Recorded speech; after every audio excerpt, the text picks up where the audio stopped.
Isso é bom.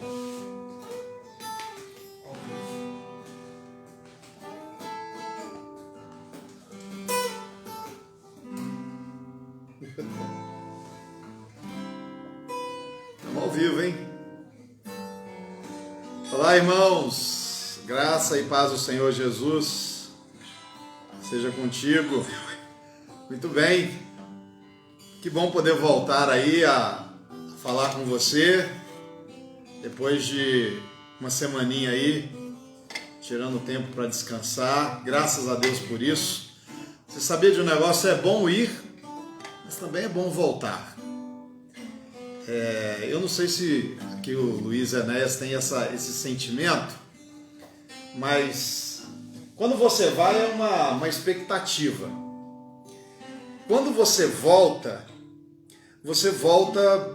assim, parece que há um renovo, mas sabendo que você tem um lugar para voltar. Imagina se você não tivesse para onde voltar, se você só tivesse que ir e continuar indo sem ter para onde voltar.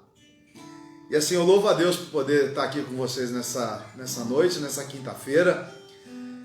Vamos iniciar um tema novo hoje, vamos trabalhar um pouquinho. Há um grande escritor que fala sobre a nossa fé reformada, Joel Bick, e nós vamos começar um estudo baseando em algumas coisas que o Joel escreveu. E hoje então nós vamos dar início um pouquinho da nossa história, como você recebeu aí na nossa linha de transmissão, conversando um pouco sobre a origem da nossa fé calvinista. E eu aproveitar aqui então esse momento de introdução. Enéas está com um violão novo aqui, diferente, né, para nós louvarmos a Deus. Eu quero cumprimentar você que já chegou por aí, né? A Cecília Bastos Nunes, né? Está sempre conosco. Marquinho Marcondes, a Luciene Fraga, boa noite, Lu, boa noite, Marquinhos, Cecília, boa noite. Boa noite, Varzírio, meu amigo Varzírio, Deus abençoe sua vida, querido. Elaine César, Elaine, Deus te abençoe. A Patrícia Murim, juntamente lá com o presbítero Eliel e a Bia, Deus abençoe vocês. A Malvina está conosco também, um abraço aí para o Valdir. A presbítero Josias, o nosso irmão Valdeir. Então, são irmãos que estão compartilhando aí. Compartilhe a nossa live aí nos seus stories. Convide seus amigos para participar. Se você puder, assista até o fim. Dulce Cleide, a nossa irmã Dulce, Deus abençoe sua vida. Está chegando aí também, participando. Vamos juntos, né? Esse tempo tá frio hoje, né? E essa madrugada fez muito frio. Segundo os registros aí, diz que bateu na casa dos 4 graus, né? Então foi bem gelada. Tivemos um dia aí também, um dia de céu claro, mas bem friozinho, né? Andréia Dutra, Deus abençoe sua vida, Andréia. Então vamos juntos, vamos adorar o Senhor, vamos louvar o nome do nosso Deus, como sempre nós fazemos. Vamos agradecer a Deus, né, por esse tempo. Quero agradecer a Deus pela sua vida, agradecer a Deus pelo retorno das nossas atividades e esperamos no nome do Senhor Jesus que essa live seja uma live para abençoar a sua vida em todos os sentidos, tanto aqui no momento da oração, da música, como também no momento do ensino. Eu quero pedir para você aí na sua casa, se você puder, antecipe-se aqui ao estudo, pegue um papel, um caderninho, uma caneta, um lápis. Eu acredito que você vai precisar anotar algumas coisas que são importantes. Nós estamos transmitindo hoje só aqui pelo Facebook, depois nós vai estar no nosso canal no YouTube, mas aproveitando também para pedir a você que está conosco, para que você se inscreva no nosso canal do YouTube, nos ajude a dar uma turbinada nesse canal.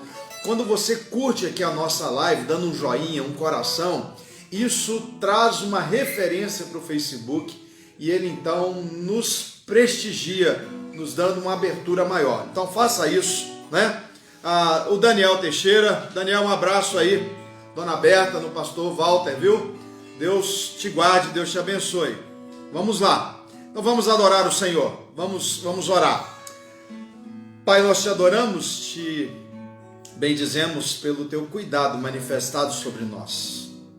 Te louvamos, ó Deus, pelas lutas, mas acima de tudo pelas vitórias que temos alcançado no Senhor. Em ti nós somos mais que vencedores, nos afirma a tua palavra e nós vivemos pela fé, crendo, ó Deus, nesta verdade. Queremos te agradecer pela vida de cada um dos meus irmãos que estão conosco nesta live, pela vida do Luiz, que está aqui presente conosco, pela vida do Enéas, que nos auxiliam aqui na transmissão desta live, pela vida dos meus irmãos, membros da segunda igreja, que já estão assistindo essa live, pelos nossos irmãos que estão em outros lugares, membros de outras igrejas, e quero te agradecer pela vida de cada um deles. Que o Senhor abençoe individualmente e também o lar de cada um, Pai, em nome do Senhor Jesus. Dai-nos, ó Deus, o privilégio de nesta noite nós juntos adorarmos o teu nome, e dai-nos também, ó Deus, o privilégio de conhecermos mais um pouco da tua palavra, da história que envolve a nossa fé. Espírito Santo, em nome do Senhor Jesus, nós queremos te pedir que o Senhor nos envolva com a tua presença aqui neste lugar, de maneira que a nossa adoração flua diante do trono da graça. Pai, obrigado por poder voltar, pelos dias que tive de descanso e pela oportunidade agora de estar novamente aqui nas atividades da igreja. Quero te bendizer pelo privilégio que tenho de poder ser ministro do Evangelho, de poder compartilhar as verdades do teu reino. Te louvo porque é o Senhor que nos capacita, o Senhor é que nos ajuda nesta caminhada.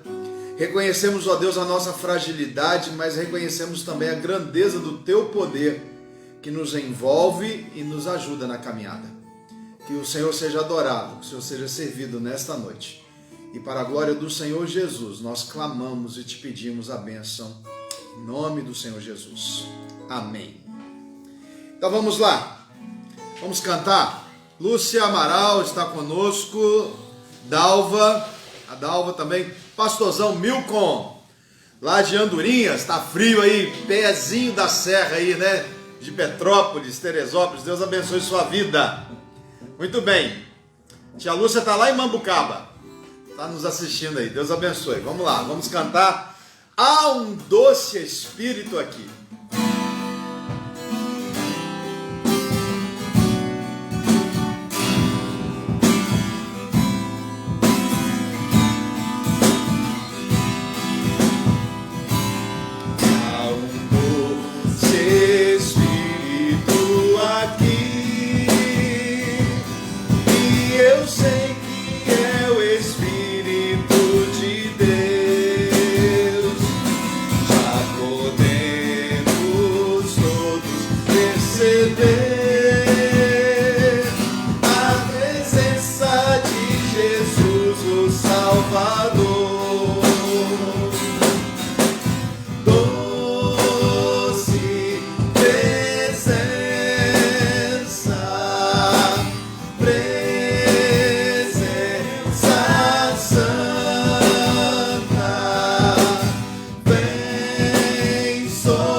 Doce presença.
glória a Deus. Vamos lá.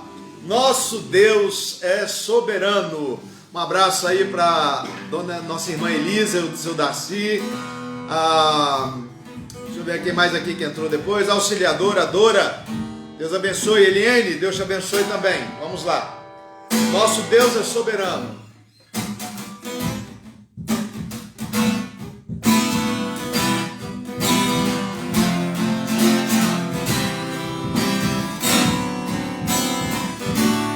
Nosso Deus é soberano, Ele reina antes da fundação do mundo.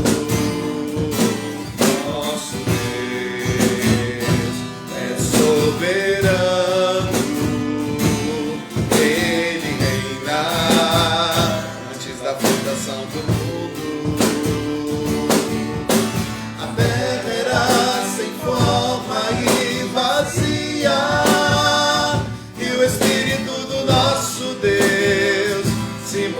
Sobre a face das águas, foi Ele quem criou os céus dos céus e fez separação das águas na terra seca. Foi Ele quem criou os luminares, criou a natureza, formou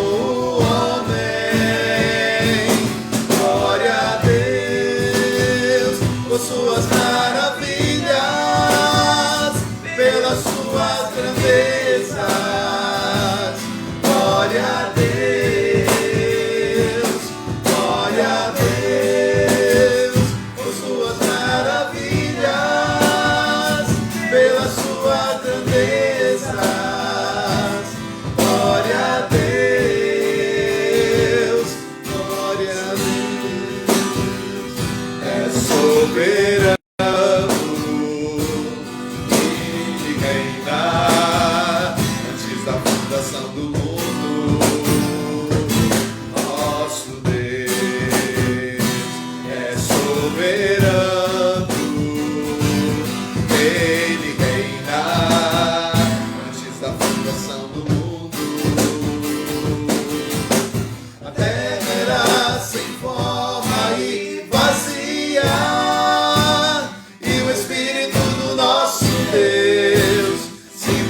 Sobre a face das águas, foi Ele quem criou os céus dos céus, fez separação das águas na terra seca. Foi Ele quem criou os luminares, criou a natureza.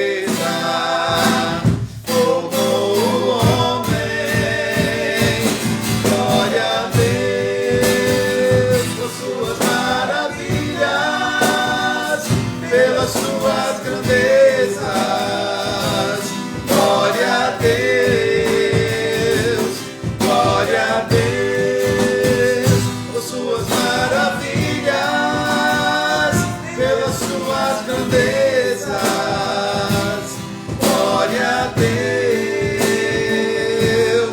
glória a Deus.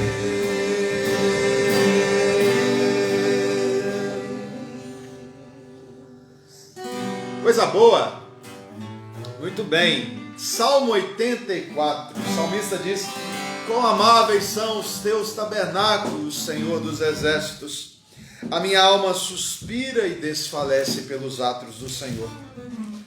O meu coração e a minha carne exultam pelo Deus vivo. O pardal encontrou casa, a andorinha ninho para si, aonde acolhe os seus filhotes. Eu, os teus altares, Senhor dos exércitos, Rei meu e Deus meu. Vamos adorar? Salmo 84.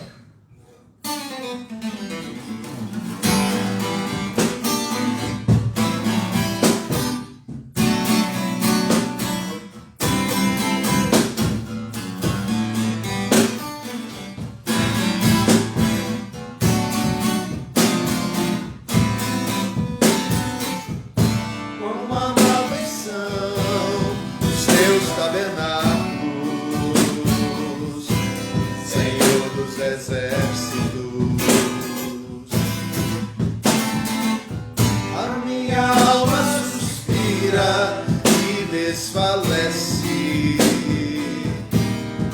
pelos teus lábios. O pardal encontrou casa, andorinha, ninho para si. Eu encontrei teus altares, Senhor, em meu e Deus meu. Eu encontrei teus altares, Senhor, em meu e Deus meu.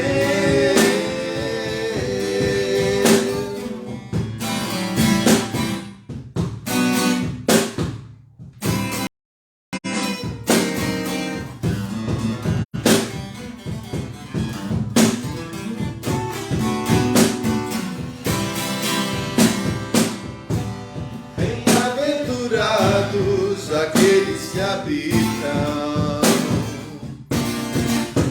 tua casa,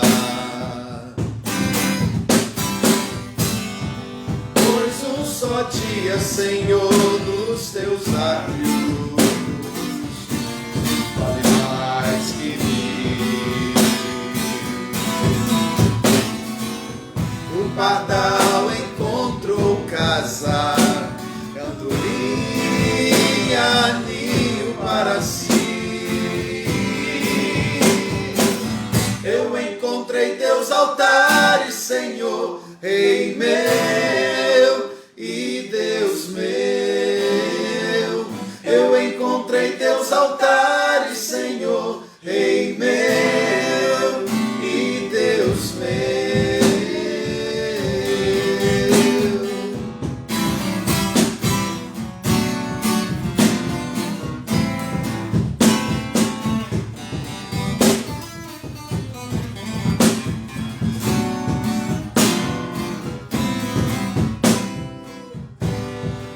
Pois o Senhor é sol e escudo, da graça e glória.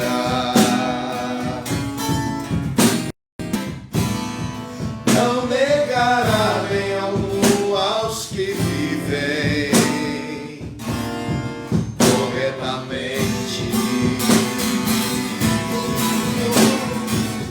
O pardal encontrou casa, andorinha, ninho para si. Eu encontrei teus altares, Senhor, em meu e Deus meu. Eu encontrei teus altares, Senhor, em meu e Deus meu.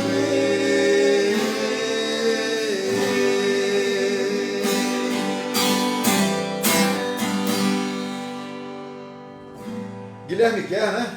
Guilherme Kerr e João Alexandre. E João Alexandre, Guilherme Kerr e João Alexandre, essa linda canção que espelha perfeitamente o Salmo 84. Bom poder cantar as Escrituras, não é verdade?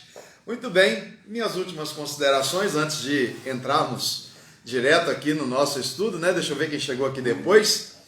A dona Berta e família estão conosco aí, Deus abençoe a vida de vocês, tá? Aí deve estar bem friozinho, né? Pertinho do Agulhas Negras aí, né? Muito bem, lá em Tatiaia, né? Vamos lá, quem mais? A Lu Santos chegou aqui, Leandro Estevão, nosso auxiliar de caracteres. Eu falei que Salmo 84, ele já mandou aqui o escrito, Salmo 84. Não é estudo ainda não, era só referência, viu, Leandro? Mas você tá ligado aí, né? Que bom. Muito bem, irmã Malta, Célia Regina, nossa irmã Edna Supimpa, Bia Romero, um abraço no Luizão aí, no Miguel, Deus abençoe a vida de vocês. Muito bem, quem mais está por aqui que chegou depois? Eu não consigo ver, só se estiver ali aparecendo na outra parte da live, tá bom? Mas, queridos, nós vamos então nessa noite começar um novo estudo. Eu queria dar essa pequena palavra para você de introdução aqui, porque a princípio você fala, bom, nós vamos para um estudo bíblico, nós vamos então estudar um trecho das Escrituras, E vai chegar um momento em que nós vamos, sim, de fato, trabalhar mais a fundo a questão, explorar mais os textos bíblicos. Hoje, por exemplo, nós vamos dar início, você que recebeu aí na linha de comunicação do pastor Márcio, você recebeu aí algumas instruções. O Luiz fica encabulado, é assim mesmo. Cada dia um caderno diferente. Mas esse aqui vai até o finalzinho nesse estudo. Nós vamos começar hoje, então, estudando na seguinte perspectiva de visão: vivendo para a glória de Deus, entendendo a nossa fé reformada, e para isso nós vamos precisar conhecer um pouco da nossa história. Eu quero chamar aqui a sua atenção para o que está escrito na primeira epístola de Pedro, no capítulo 3, versículo de número 15. Primeira epístola de Pedro, versículo de número 15. Nós vamos precisar deste primeiro estudo, tratando um pouco da história reformada. Então, eu vou trazer talvez muita informação histórica aqui hoje. Não espere o estudo bíblico de hoje entrar profundamente para esmiuçar esse texto. Não. A proposta aqui, a ideia aqui desse estudo que nós vamos caminhar aí, eu creio que pelo menos umas 5 semanas, porque nós temos um encontro semanal e eu vou tratar de 5 tópicos muito importantes para a nossa caminhada cristã, porque nós vamos ver aqui os pontos do calvinismo, por exemplo, da nossa doutrina calvinista, né? Que são os 5 pontos, o chamado tulipe, nós vamos tratando eles ao longo do tempo, mas a depravação total, a eleição incondicional, expiação limitada, graça irresistível e perseverança dos santos. Esses são os 5 pontos que são fundamentais no nosso estudo. Só que eles não vão acontecer agora de imediato, já chegar assim, bater e vamos para frente. Eu preciso trazer para vocês informações das quais se baseiam a nossa fé, uma vez que nós reconhecemos que somos presbiterianos e pertencemos a uma igreja reformada. Então, o texto de 1 Pedro 3,15, ele está para o nosso entendimento. Ele é a continuação do versículo 14, mas ele não perde a sua essência na compreensão. 1 de Pedro 3,15, e aí eu vou pedir o Luiz, que é a nossa voz locutora aqui, para fazer essa leitura para nós. Você acompanha aí da sua casa. Leandro já deixou o texto marcado para você que está chegando aí agora, tá bom? Então, leiamos aí a palavra de Deus. Antes, deixa eu fazer uma oração com você, porque nós oramos no início, agradecendo a Deus pelo privilégio de estar juntos, mas para o estudo bíblico, eu quero fazer essa oração para que Deus abra o seu coração para o entendimento da história, a fim de que você possa dar razão da sua fé. Senhor, nos abençoe neste momento em que vamos estudar, que vamos lembrar da história que representa hoje a nossa história. O Senhor abre o nosso entendimento, o nosso coração, para receber as informações que são necessárias para termos um bom entendimento daquilo que nós temos professado, da fé que nós temos declarado diante do Senhor e também diante do mundo no qual nós estamos inseridos. Abra o nosso entendimento para entendermos a história e compreendermos o nosso papel na história que estamos escrevendo com a ajuda do Senhor. Que o Senhor assim nos abençoe e que tenhamos um acréscimo da Tua palavra no nosso coração nesta noite. E assim eu oro pedindo a Tua bênção em nome de Jesus. Amém. Então vamos ao texto, 1 de Pedro 3,15. Antes, santificai a Cristo como Senhor em vosso coração, estando sempre preparados para responder a todo aquele que vos pedir razão da esperança que há em vós. Muito bem. O que Pedro está dizendo aqui, que que o santificar a Cristo é reverenciar Cristo, é cultuar Cristo, é temer a Cristo. Tema a Cristo com todo o seu coração e esteja preparado para responder a todo aquele que pedir de você uma explicação, uma razão da esperança que há em você. Então, o que Pedro está dizendo é que para que nós possamos dar esperança ou explicar a esperança que há em nós, nós precisamos entender a base da nossa esperança.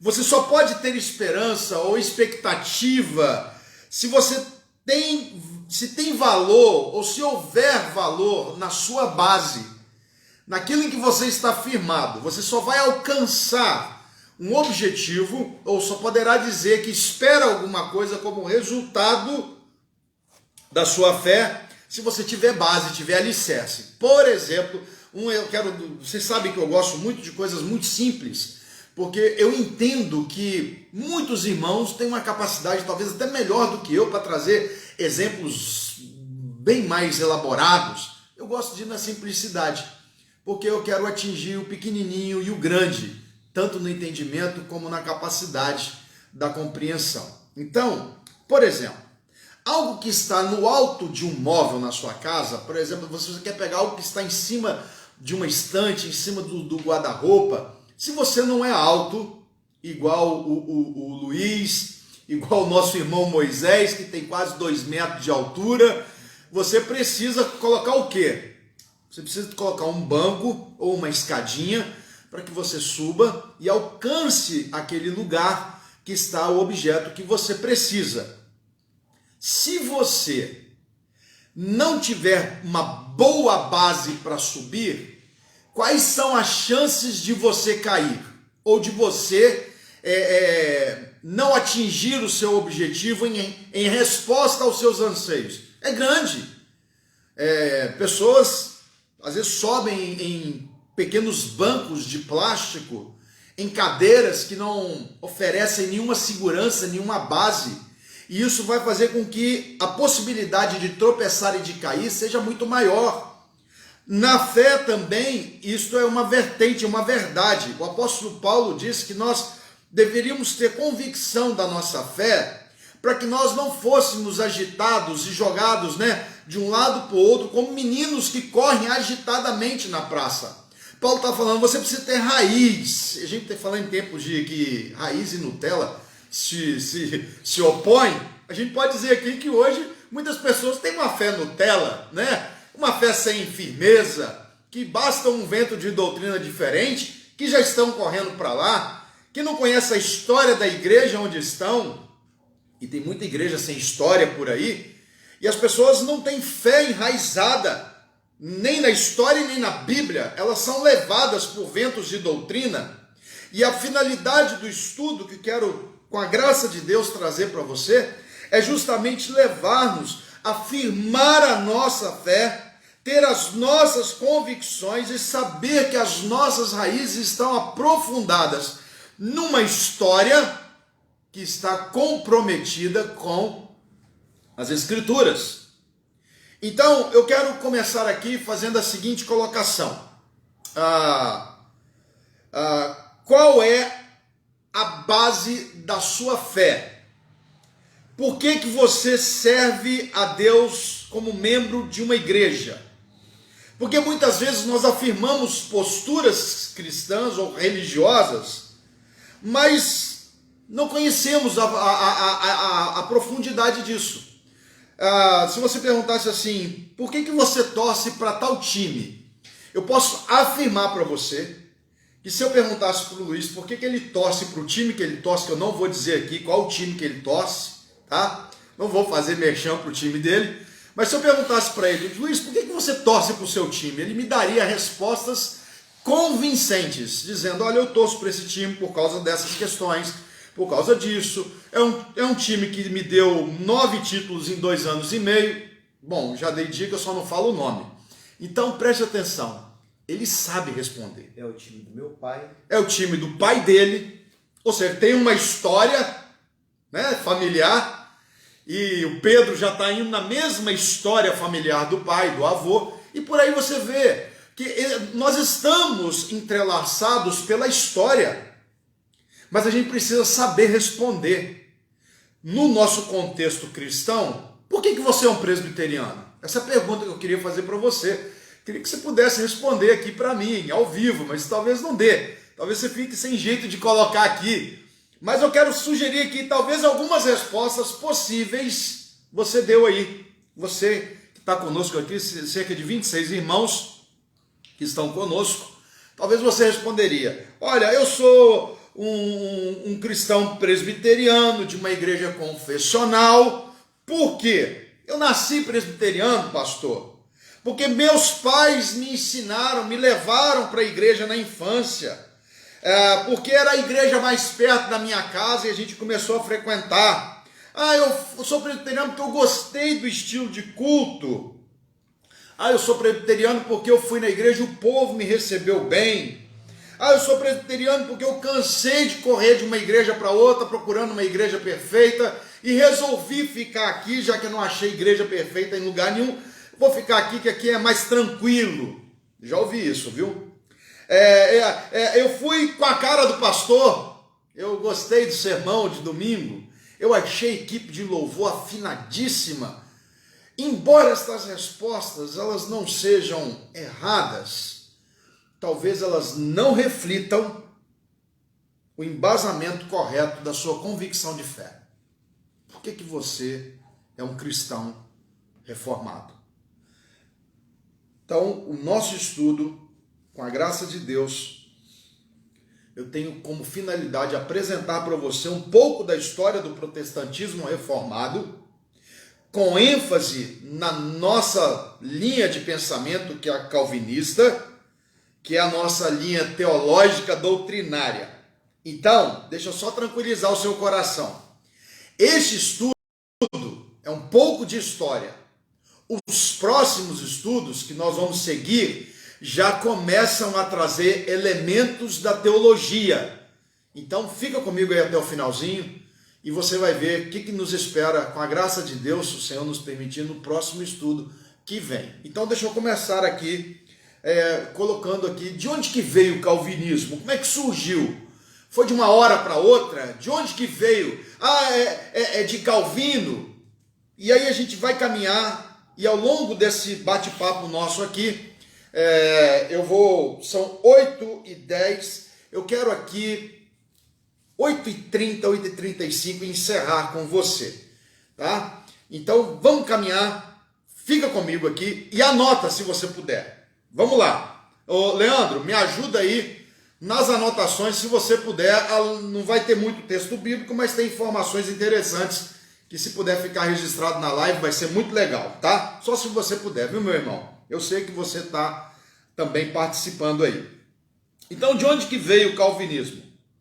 A base do calvinismo está enraizada na renovação religiosa acontecida ou ocorrida no século XVI, é o que nós conhecemos como Reforma Protestante, que acontece no ano de 1517, precisamente no dia 31 de outubro de 1517, com a fixação das 95 teses escritas pelo monge agostiniano Martinho Lutero. Com essas 95 teses afixadas na porta da Catedral de Wittenberg, Lutero, ele dá início, ou seja, eclode de uma maneira muito mais volumosa a Reforma Protestante. Mas é interessante que antes de Lutero já havia alguns movimentos já com a finalidade de trazer uma reforma para a igreja. O que acontece? No ano 323, o imperador Constantino, ele permite que algumas coisas sejam inseridas, algumas atitudes pagãs sejam inseridas dentro da igreja. Culto aos mortos, pagamento com indulgências, o perdão era garantido pela compra, no caso aí era vendido, né, uma bula papal, dando ali o perdão dos pecados, e com isso a igreja foi perdendo a sua base bíblica, foi se distanciando das Escrituras. Os cristãos, como eu e você, vamos chamar aqui os leigos, eles não tinham acesso às Escrituras, somente o clero, somente a liderança podia ler as Escrituras. Então, começa um movimento de reforma muito antes de Lutero.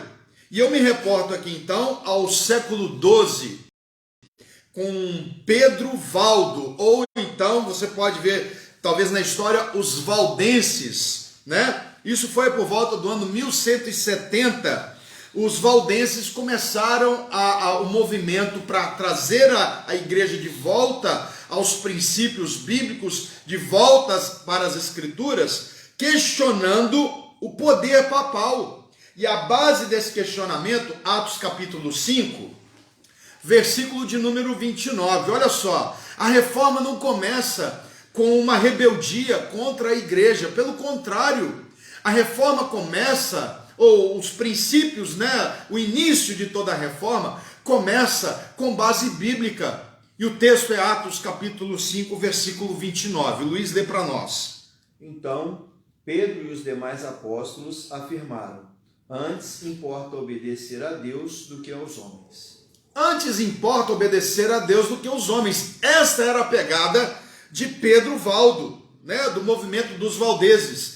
Eles estavam tentando mostrar que o Papa, ou seja, o governo papal, não podia, de forma alguma, trazer uma autoridade maior do que as Escrituras. Isso acontece em Lyon, na França. Isso foi o primeiro. Em 1377, John Wycliffe, ele foi aquele que traduziu a Bíblia para o inglês. Wycliffe defendia a ideia de que o cristão não necessitava nem de Roma e nem de Avignon. Deixa eu explicar, não é avião não, é Avignon, viu? Ajuda aí, viu, Leandro? O que acontece? Isso estava em plena Guerra dos 100 Anos, Inglaterra e França. Então o Papa, ele transfere, naquela época havia 3 papas. Então é transferido, o Papa Gregório depois vai voltar com a sede da igreja para Roma. Mas um dos 3 papas, ele pega a sede da igreja, que era Roma, e transfere para a França. E aí criou-se papados diferentes. A igreja possuía 3 papas que estavam em lugares diferentes, e nesta vertente entre Inglaterra e França, Wycliffe começa a questionar a ideia da corrupção do clero. Por que tem esses 3 papas? É porque eles estavam com domínio do poderio da igreja, eles estavam trazendo riquezas, havia corrupção no clero. John Wycliffe levanta então essa ideia de combater as ordens imperiais que estavam sendo expedidas pelos papas. Ou seja, o Papa, ele dizia, os reis acatavam, o povo acatava, ele passou a ser assim, um tipo de imperador. E o Wycliffe, então, ele questiona essas questões envolvendo o poderio dos 3 papas, né? Então, ele escreve vários escritos, e esses escritos começam a circular, né, na Europa, e influenciou John Hus e Jerônimo de Praga, que são grandes reformadores também, antes de Lutero. Por conta disso, por causa da influência de Wycliffe e por causa da influência de John Hus, o que acontece? A igreja convoca um sínodo, um concílio de Constância, que acontece no ano 1414 até 1418. E neste concílio, então, eles estão discutindo a respeito desta liderança papal. Contudo, é neste concílio que eles vão, então, declarar que John Wycliffe, ele é um herege. E ele, então, é condenado, ele é chamado de herético e expulso da igreja no dia 4 de maio de 1415. John Hus, também influenciado pelos escritos de Wycliffe, ele começa então a criar também seguidores. Interessante que John Hus, ele no dia 6 de julho de 1415, por causa desse mesmo concílio de Constança, ele é condenado à morte à fogueira, ele vai ser queimado vivo. E olha só, nesta época, nesse mesmo concílio, foi deposto os 3 papas, que são João 23, Gregório 7 e o Bento 13. Esses 3 papas são depostos dos seus governos papais. E Gregório, então, vai ser, dentro desta mesma, no ano de 1415, ele vai ser eleito o Papa Geral, sendo o 3º Papa Geral de toda a igreja daquele tempo. Mas na hora da condenação, na hora da execução da pena de morte sobre John Hus, ele vai dizer o seguinte, que John Hus liderou um movimento na Inglaterra. Ele diz assim: vocês hoje estão matando um ganso. O Hus, na língua inglesa, se refere ao ganso. Vocês hoje estão matando um ganso, mas Deus levantará um cisne, ainda que leve 100 anos. E muito interessante, isso acontece no ano de 1415. E no ano 1517, vai então Lutero afixar as 95 teses, ou seja, 102 anos depois, eclode a reforma protestante, que já era palco da vida de Wycliffe, de Pedro Valdo e de John Hus. Mas vamos caminhar mais um pouquinho aqui, porque todos esses homens, eles estavam com o mesmo propósito. Qual era o propósito deles em promover a reforma? Era fazer com que a vida cristã do povo, dos cristãos, houvesse uma coerência entre a vida, a moral, a doutrina e a prática. Não poderia haver um distanciamento entre aquilo que eu creio, aquilo que eu faço e aquilo que serve como padrão de vida. Não podia haver uma discrepância, um distanciamento. Então, olhando para isso, porque a base desta reforma era trazer a moral, a doutrina e a prática bíblica caminhando juntas. Você, mas qual é a base bíblica para isso? 1 Coríntios capítulo 10, versículo 31, que diz que nós devemos viver de tal maneira que a nossa prática, aquilo que nós fazemos, redunde na glória do Senhor. A ideia dos reformadores não era dividir a igreja. A ideia dos reformadores era justamente fazer a igreja voltar à sua origem bíblica, para que as pessoas pudessem então viver uma vida condizente com a fé que diziam ter em Cristo, em Deus, no uso das Sagradas Escrituras. Porque se você hoje tem a Bíblia nas suas mãos, você deve louvar a Deus pela vida desses reformadores, porque antes isso era proibido para mim e para você, como liderados do clero. Então, leia para nós, Luiz, 1 Coríntios 10, 31, o que diz aí? Portanto, quer comais, quer bebais, ou façais outra coisa qualquer, fazei tudo para a glória de Deus. Isso, fazei tudo para a glória de Deus. Portanto, quer comais, quer bebais. São duas coisas o quê? Vitais para nós, não é verdade? Mas aí o apóstolo Paulo ele estende: comais, bebais, ou façais outra coisa qualquer. Em algumas versões, qualquer coisa. Faça tudo para a glória de Deus. O que a reforma queria?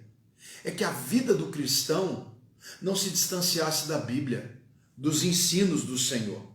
Então vamos caminhar um pouquinho mais na história, porque eu quero fechar hoje com introdução do calvinismo. Então vamos lá, eu preciso caminhar.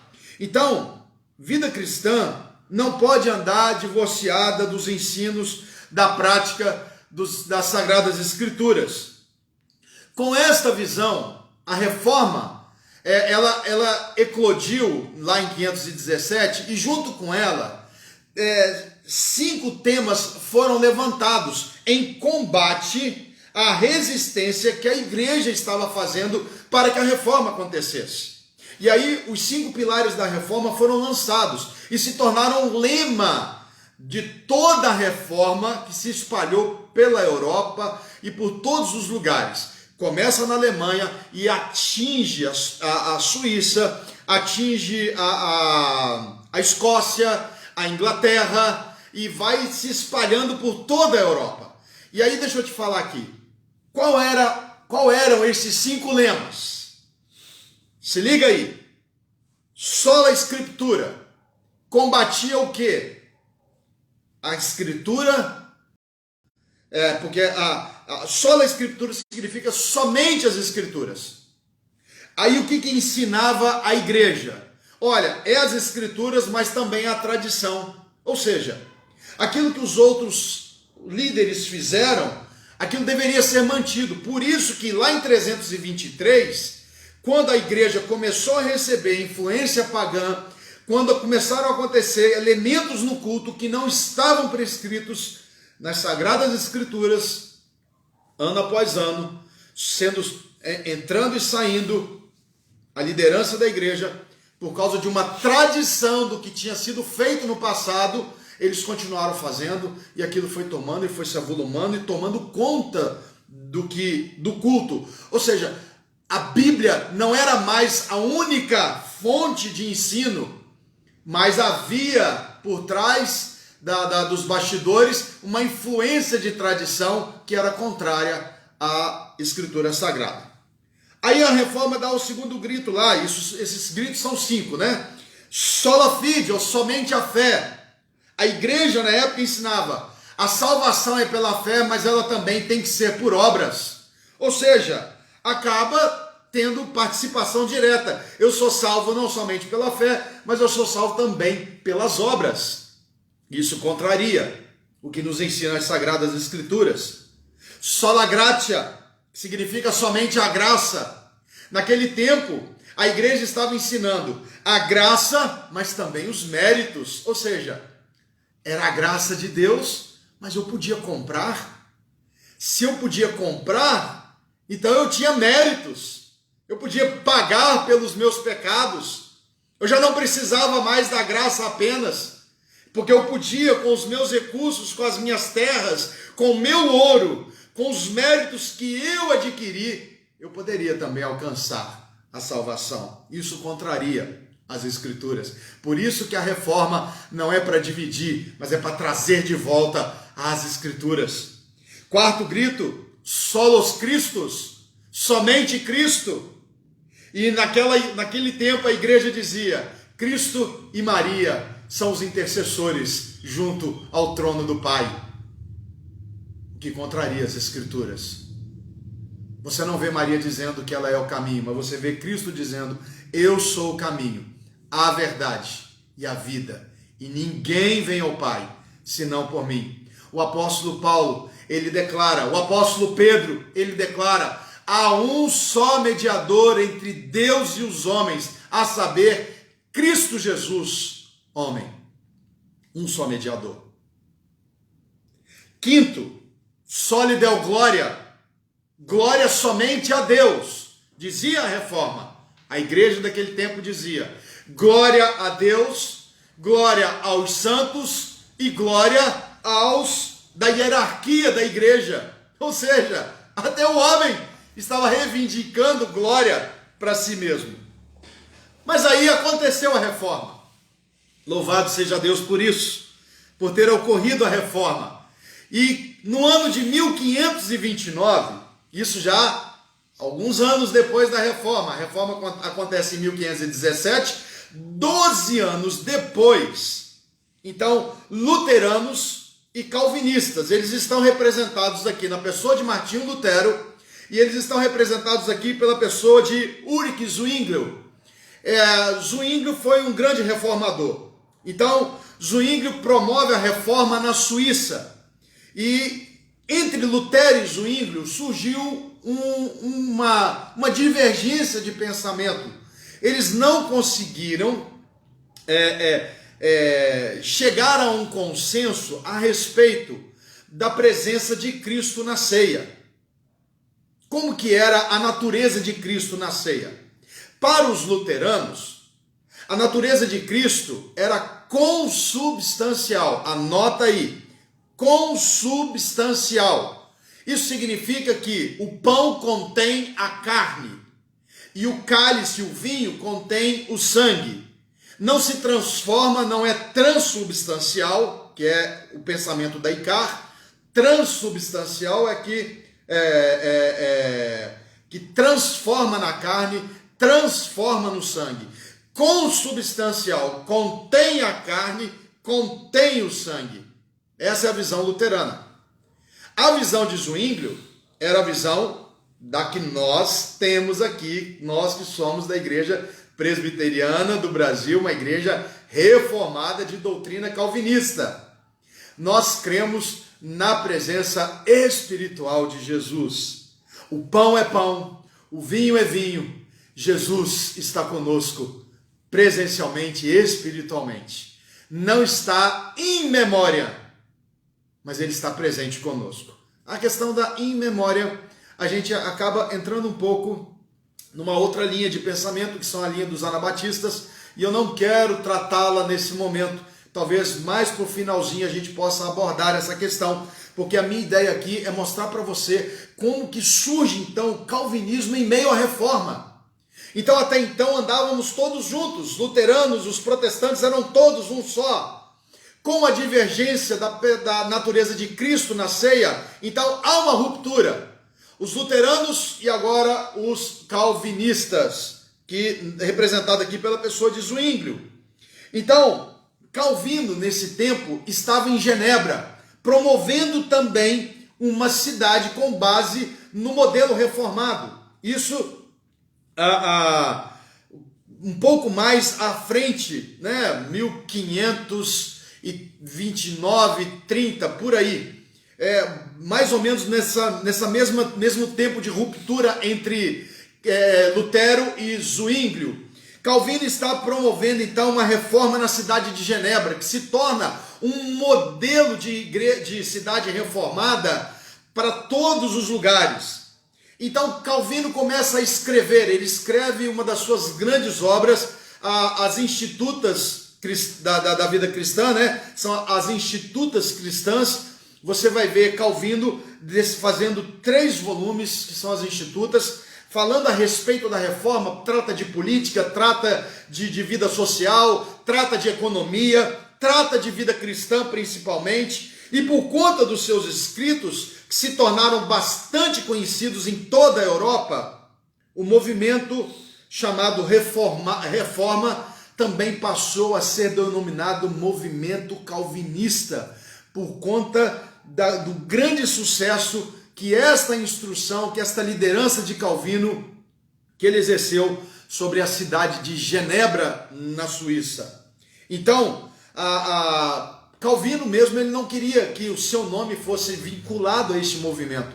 Ele preferia ser chamado de movimento reformado, mas não houve como fazer essa distinção e acabou se tornando um movimento chamado como movimento calvinista. Então, esse movimento se espalha pela Alemanha, a cidade de Heidelberg, que mais tarde vai produzir o catecismo de Heidelberg.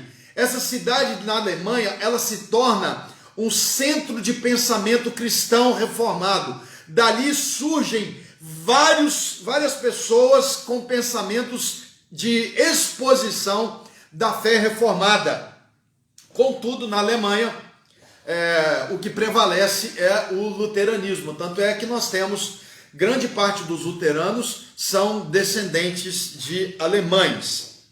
Gente, eu estou falando rápido porque é muita coisa, mas eu espero que você tenha captado alguma coisa. O Leandro está nos ajudando aqui nas escritas. Deixa eu caminhar um pouquinho mais para frente.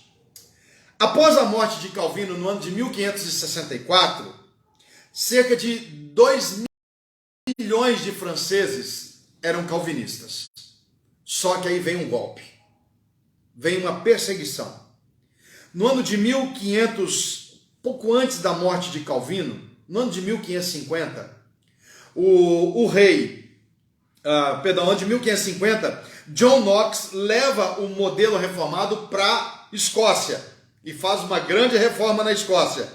É de John Knox que nós ouvimos aquela frase: dá-me 10 homens que amem a Deus acima de todas as coisas, que creiam na Bíblia, na palavra de Deus, que sejam reformados, e eu lhe darei o mundo. Não era a Escócia, mas era o mundo. 10 homens, 10 escoceses. E no ano de 1560 o parlamento escocês então rompe, rejeita a autoridade papal e cria-se então a Igreja Reformada Escocesa. No mesmo período, agora no século XVIII, no século XVI, no ano de 1520, o rei da Inglaterra, Henrique VIII, ele rompe com o papado. Só que Henrique faz isso por quê? Porque ele havia se divorciado. E segundo as regras da igreja, ele não poderia ter um novo matrimônio. E ele não tinha filhos homem. E ele queria um herdeiro masculino para o seu trono.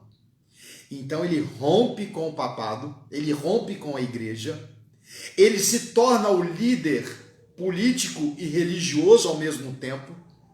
E nesse período, a reforma dá uma estagnada na Inglaterra. O que acontece? Não progride, fica parado, porque ele era extremamente católico. Contudo, ele só não queria a liderança papal, porque ele não poderia se casar de novo, porque na Igreja Católica Romana, ou na ICAR, vamos chamar assim, na igreja primitiva lá, o casamento era um sacramento, né? E com a reforma reduziu-se 7 sacramentos em 2. Quais são os nossos sacramentos? Você sabe, Luiz? Vamos lá? Batismo. Luiz respondeu aqui, ó. Batismo e Santa Ceia. Esses são os nossos 2 sacramentos. Então, vamos caminhar aqui um pouquinho. Então, com o Henrique, ele rompe por causa de situações particulares. Após a sua morte, Eduardo VI, que assume, que é o seu filho, volta a defender a reforma. Mas há um golpe. E no ano de 1547, Maria Tudor, ela assume o poder. E Maria Tudor é conhecida na história como Maria Sanguinária, porque ela vai executar cerca de 300 protestantes, simplesmente porque eles estavam querendo que a reforma desse continuidade, porque Eduardo VI começa novamente os movimentos para que a reforma tomasse novos rumos. Então Maria Tudor, ela entra e mata esses homens, ela derrama sangue de aproximadamente 300 cristãos. Após a morte de Maria Tudor, ela fica somente 5 anos, me parece que de 1543 até 1548, ela fica 5 anos no poder e ela é tirada do trono, ela é decapitada. E a Elizabeth I, a sua meia-irmã, assume então e aceita o protestantismo, só que ela quer um protestantismo de que forma? Água com açúcar. Ah não, deixa o povo mais tranquilo, deixa assim, correr. Sabe o que é água com açúcar? Talvez é o protestantismo dos nossos dias. A igreja aceita tudo, já viu isso? Ah, se a igreja não aceita desse jeito, eu crio uma igreja que vai aceitar. O protestantismo começou a ser morno, não tem referência bíblica, a palavra de Deus começou a ser usada de qualquer jeito, somente como pretexto. E aí, no meio desse contexto, surge o puritanismo. O que é o puritanismo? É um movimento que lutou para que a igreja da Inglaterra pudesse, então, ter os seus cultos e o seu governo baseado nas escrituras sagradas. E esse movimento de puritanismo durou até o ano de 1560. O que exigia o puritanismo? Pregação fiel das escrituras. Pureza no culto conforme o ensino das sagradas escrituras. Clareza e pureza no governo eclesiástico. Substituição do papel dos bispos por presbíteros. Ou seja, o bispo já não teria esta função, o papel do bispo seria pelo presbiterianismo. Haveria agora um governo de conselho. Né? Desejavam um cristianismo mais consagrado, um estilo de vida mais puro, ou seja, mais santidade na vida. Então, a grande ênfase do puritanismo, irmãos, quando alguém fala assim, você é muito puritano, não acha ruim não. É porque você está talvez querendo viver um estilo de vida que esbarra num contexto de vida em pecado.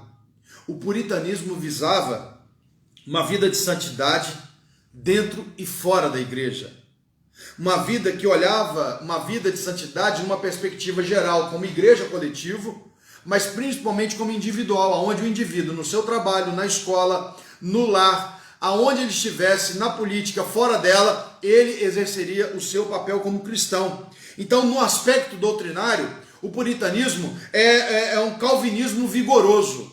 No aspecto evangelístico, o puritanismo chega a ser agressivo, mas ao mesmo tempo amoroso, porque ele quer o bem, né? Ele quer a salvação do pecador. No âmbito eclesiástico, ele é extremamente teocêntrico e voltado para a adoração.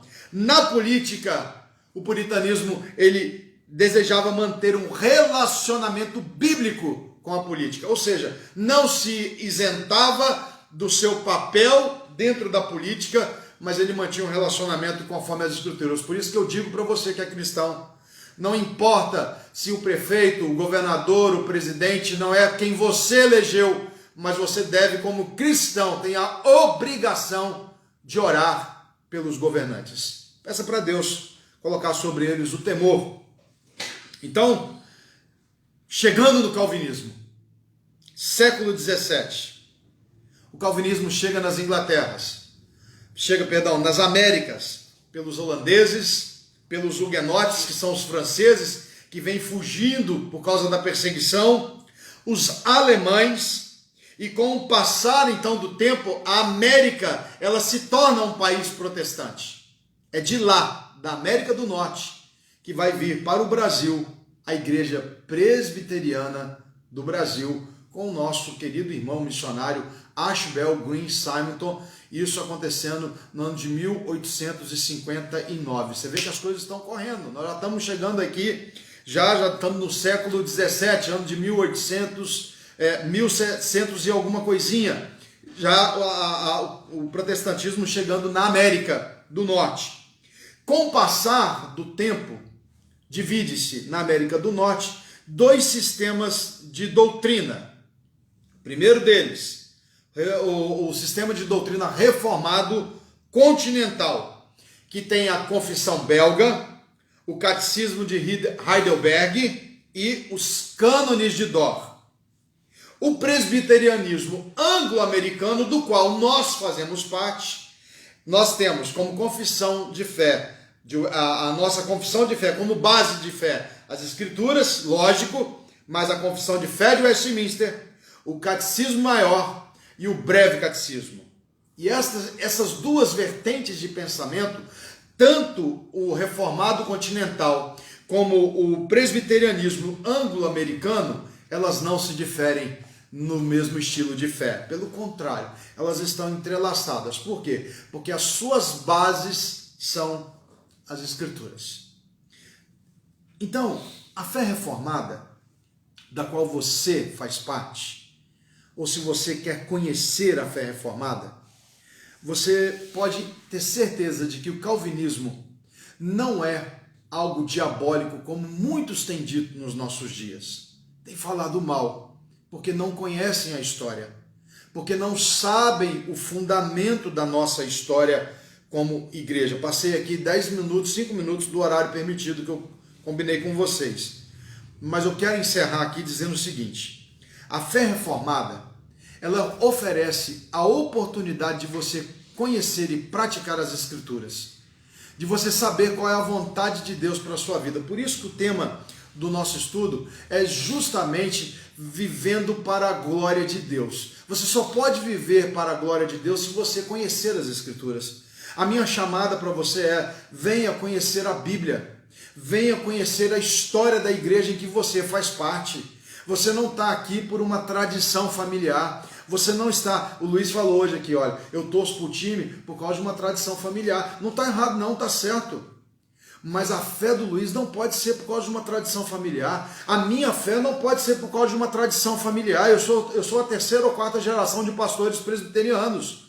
Eu não posso estar aqui por causa de uma tradição de família. O que me faz pastor é um chamado específico de Deus. Mas o que embasa a minha fé não pode ser simplesmente porque os meus pais fizeram. Eu preciso conhecer essa história.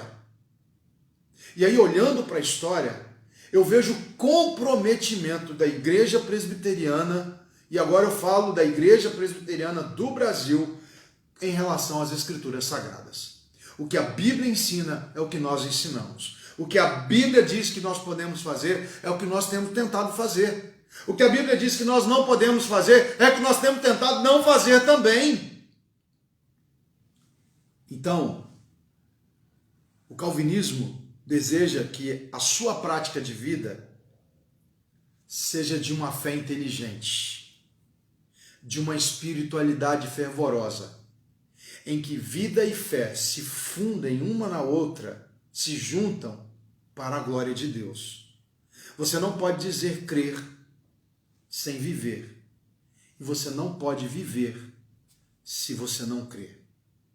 O que propõe a doutrina calvinista é juntar essas duas coisas, para que a sua vida seja um altar que glorifica e exalta o nome do Senhor. Qual é a proposta para a semana que vem? Da gente falar um pouquinho sobre um breve resumo dos principais sistemas dos catecismos que nós temos. Cânon de Dort, Catecismo de Wittenberg, Confissão Belga, o Catecismo de Westminster, o breve, e o maior e o breve catecismo. Nós vamos falar rapidamente deles na semana que vem e, com a graça de Deus, já dá a introdução no primeiro ponto da nossa doutrina, que é justamente a questão da depravação total. Eu convido você a ficar conosco semana que vem, vir e participar. Primeiro estudo, pouco de história, ou melhor, muito de história, muito rápido. Eu sei que talvez você queria assim, eu queria mais Bíblia. Nós vamos ter muita Bíblia daqui para frente, porque agora nós começamos a estudar a nossa doutrina. E se você ainda não sabe o porquê que você é presbiteriano, eu convido você a não sair das nossas lives. Fica conosco, que Deus te abençoe. Até semana que vem, se o Senhor nos permitir, vamos estudar o resumo dos catecismos. Um grande abraço e até semana que vem. Lembrando, domingo, 9 horas, a Escola Bíblica Dominical, transmitido pelo Facebook, pelo YouTube, e também o nosso culto às 19 horas e 30 minutos. Um grande abraço. Espera aí. Falei 19. É 18h30. Senão daqui a pouco meus hábitos começam. Pastor, é 19? Mudou? Não, é 18h30. Leandro, põe aí para mim. Culto é 18h30, tá? Domingo, que se Deus quiser, estaremos juntos. Um grande abraço. Boa noite e um bom descanso.